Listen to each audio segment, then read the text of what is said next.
And so, I don't know what you read, or if you like Sarah Palin, you don't know what you read. But I so happen to read a lot of various news sources. Why? Because I need to try to interpret the message. I also am just reading to see what is gracing the pages of news these days, as it's probably worthy enough to have a discussion about it. So I read a lot of things from the Post, the Times of Israel, the New York Times, the Wall Street Journal, BBC. So I read news from a lot of different sources. Not so much NPR, even though I do read some news from NPR, but we're going to talk about that. So we're going to go into what seemed to be, for this week, April the 23rd, 24, some of the most popular, noteworthy, ridiculous pieces to talk about. So let's get into it. So this is from the Post. Just pull it up, if you will, so we can look at it. Teen complains about having white grandma name. My life is over, bro. That is coming from a gal, as it turns out. All right. So let's can you just pull up the next one? So she's oversharing. A tempestuous teen is lamenting her name as a white soccer mom or white grandma moniker, complaining on Reddit that she feels like my life is over, bro. Whose name's an Asian kid Sharon?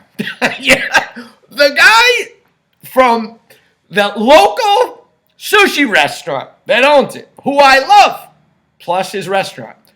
His name is Tony. What? Tony. I don't go in there. He's like, oh, how you doing? He doesn't talk like that. But of course, there's people that adopt American names, So, what was she going to be called? Ping? So our parents gave her an American name to, Americanize her. But that obviously does not work for her. I'm sorry. It's literally not fitting at all, the zealous Gen Zer penned in a post last week. This is her big problem, what her name is. People like to compare my name to Karen, and online I see a lot of people say stuff like Sharons and Karens are so annoying. The unidentified adolescent continued. My parents could have at least made the name look nice, like replacing O with an I. Who is this person? Are you freaking kidding me? Bring up the next one, if you will. I guess the names going into Sharon's fallen out of favor in recent years. That was, I guess, her whole thing. Even though Sharon Osbourne, Sharon Stone, Sharon Tate, all very popular Sharons. I don't know how old you are, but you could ask your friends to call you Shari or Cher if it bothers you that much. That's what some people online were trying to tell her. Next one. Other people argued that Sharon isn't that bad. I thought your name was going to be Mildred or Ethel or something. My grandmother's name was Irma. Can you imagine if you got your name Irma? If they named her Irma, what the hell would she have done then? Next one. Go ahead. I never thought of Sharon as an old people name. I was expecting Clara or Myrtle or something. Another confessed. That's so good. You gotta love people's reactions. I thought it was gonna be Bertha or Mildred or Agatha. Now, not that those are terrible names, but Sharon, is much different than Agatha. It's a beautiful and perfectly normal name, a third declared. I don't think it's a grandma name at all. I don't get it, but you can either change it when you're an adult or simply choose to go by something else. Really? There are children with cancer. There are people that can't come up with next week's rent. There are people that are starving. Now, this person's big problem is her name is Sharon.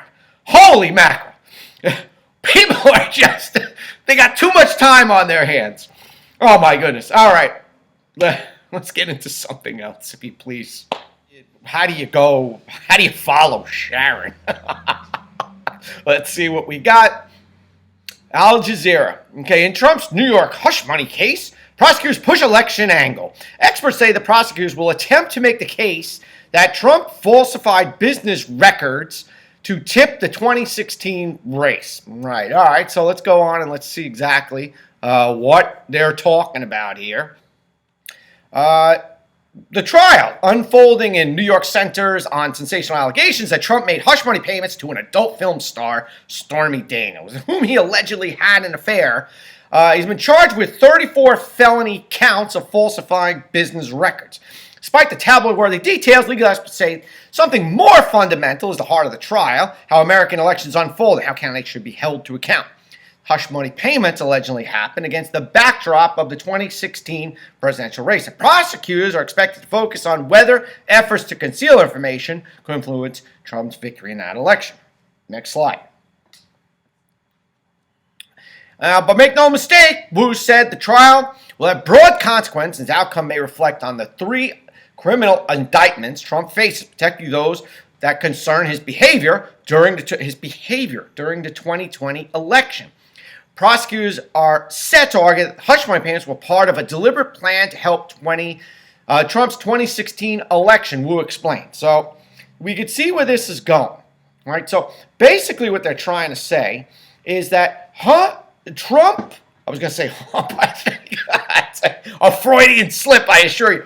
Trump, in his hump of Stormy, was trying to say, listen, just shut up about the whole thing. Here, do me a favor. Give her some dough to just go away, so I don't have to deal with this.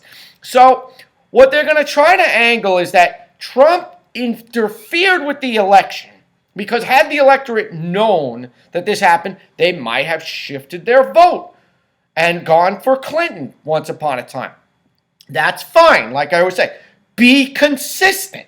If that's the case, well then the White House was in contact with social media, probably YouTube and X, which is Twitter, and all of those gangs in order to suppress the laptop from hell that could potentially link Joe to Hunter and all these shell companies and all this dark money moving around because, as Hunter even said, or Bobulinski, Joe's the big guy, right? So next slide, if you please. Let's see what we got.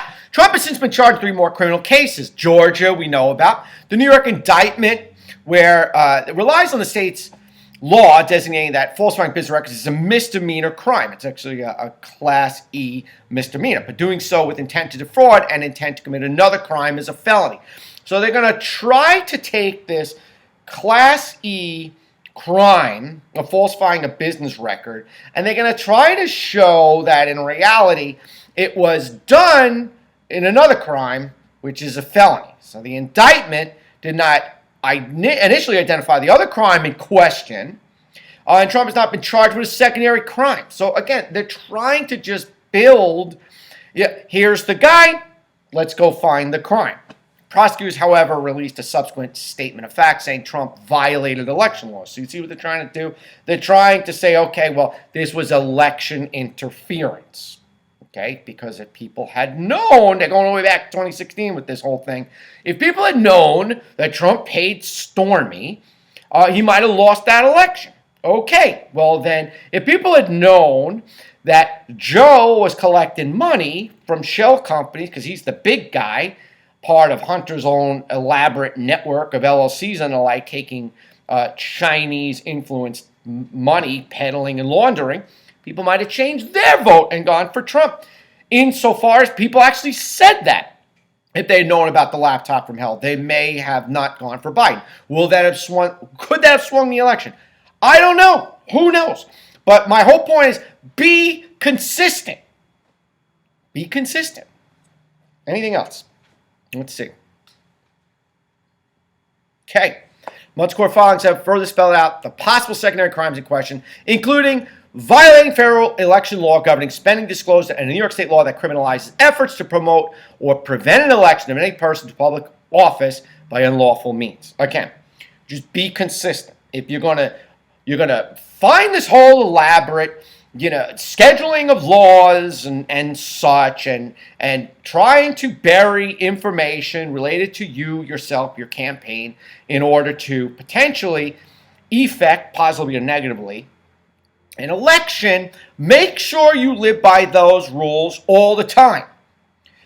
So then why aren't these guys bragging everyone to like, trying to bring up Biden or Twitter or Instagram or YouTube, from burying everything about the laptop from Hunter Biden and this elaborate network of LLCs to kind of hide this dark money coming in from overseas.